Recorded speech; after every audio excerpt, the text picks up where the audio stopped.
We started with this island because there are about 23,000 malnourished children on this island. Every child is malnourished to some degree because their general diet is not full of a lot of fruit, it's not full of a lot of vegetable, it's not full of a lot of fresh meat.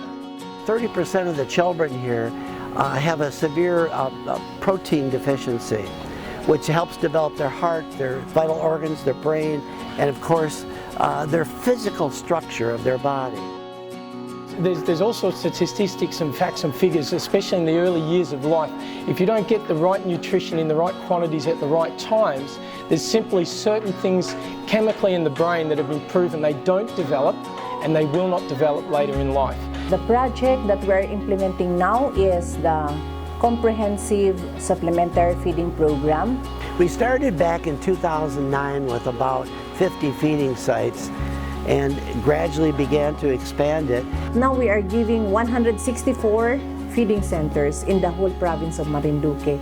We take that food and we leverage it to support sustainable activity. Instead of the idea that we need to support people with food aid forever, you have this idea of it starts with food aid, but it ends with an independent living style. You know, we do it for 3 years.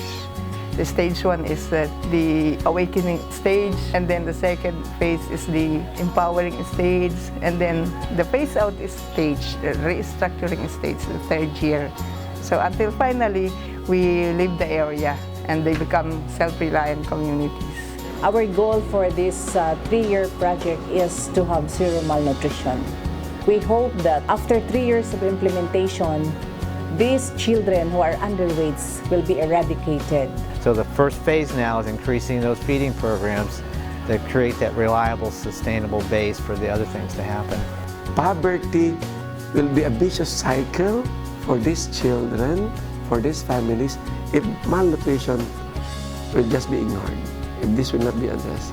So getting kids in particular, as young as you can, eating nutritious and healthy food on a more regular, hopefully a consistent basis, that dramatically changes their educational years, their ability to learn, retain information, understand things. We always say that education is the key for development. And if it is ignored, it has series of effects. Feeding is just one part of it. If you will ignore teaching or educating the parents, it will slide back to malnutrition again. One thing that we've noticed is malnourished parents produce malnourished children. That's why we address also the lactating mothers, because these lactating mothers are the ones giving birth to malnourished children because they lack nutrition. If we call it comprehensive because it's not just the preschoolers, the school children, lactating mothers, TB patients, senior citizens. You feed anyone, no difference in religious denomination or no. This is for everyone, for everybody. So this is just a point of entry. The supplementary feeding program is a point of entry to the families. We really want to concentrate food aid to be a stabilizing platform so that the holistic, the sustainable activities have a more firm foundation. Holistic or integral evangelization. Even care for the environment is being taught to the people. Organic farming, sanitation, hygiene. We began to teach how to use the natural herbs that we now have available.